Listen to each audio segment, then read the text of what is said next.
Sektor kelautan dan perikanan menjadi komoditas utama di Kabupaten Sidoarjo. Salah satu potensi yang dimiliki Kabupaten Sidoarjo yaitu adalah potensi tambak. Tambak di Kabupaten Sidoarjo terletak di sebelah timur dengan total luasan 29,9% dari luas wilayah Kabupaten Sidoarjo. Saat ini, rumput laut dengan jenis Gracilaria sp menjadi komoditas utama yang dihasilkan oleh tambak yang ada di Kecamatan Jabon, Kabupaten Sidoarjo. Menggunakan sistem tumpang sari, rumput laut ditanam di dalam satu tambak yang sama dengan komoditas lainnya yaitu bandeng dan udang.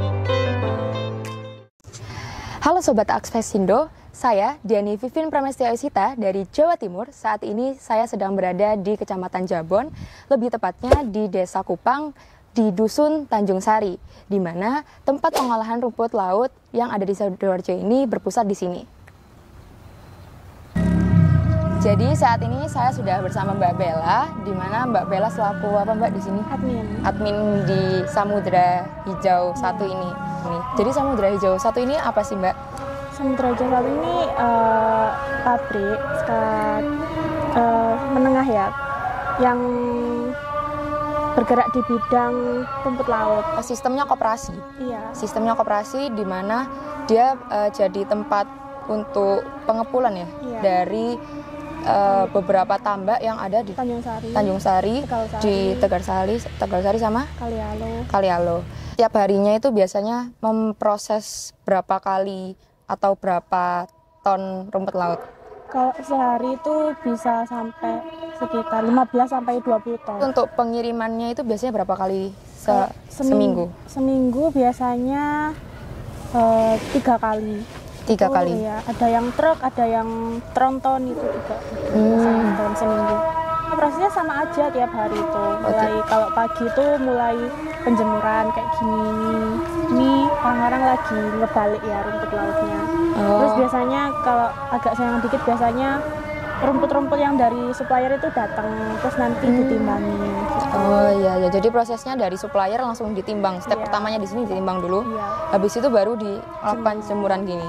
Kalau habis dari tambak kan masih basah, itu dijemur dulu biasanya 2 sampai 3 hari gitu. Terus nanti dikirim lagi ke sini dijemur lagi. Dijemurnya itu sampai dia kadar airnya berapa? Biasanya 15 sampai 17. Sampai 17%.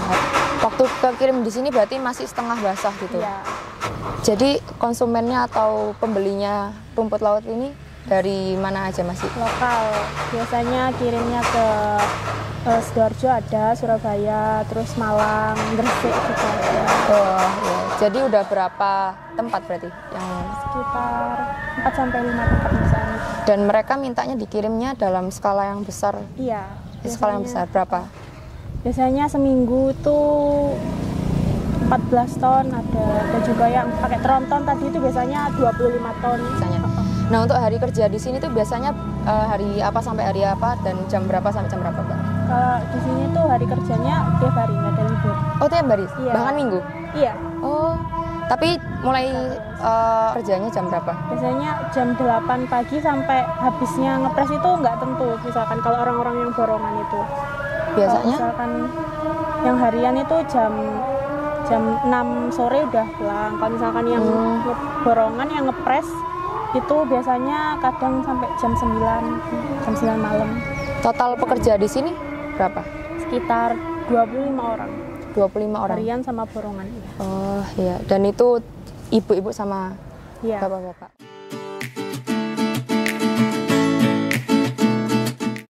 Jadi di sini proses apa, Mbak?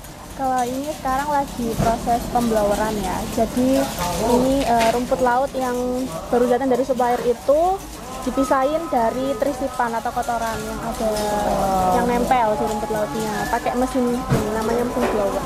Jadi terpisah ya antara yang rumput laut masih kotor terus habis itu rumput lautnya jadi bersih lagi.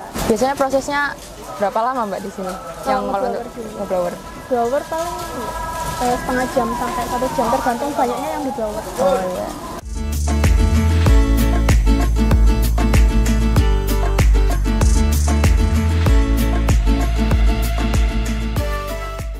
Ini nimbangnya tuh nanti dicatat bobotnya gitu. Biasanya satu bal gini berapa kilo, Mbak? Ini satu sak biasanya 50 sampai 60 kilo.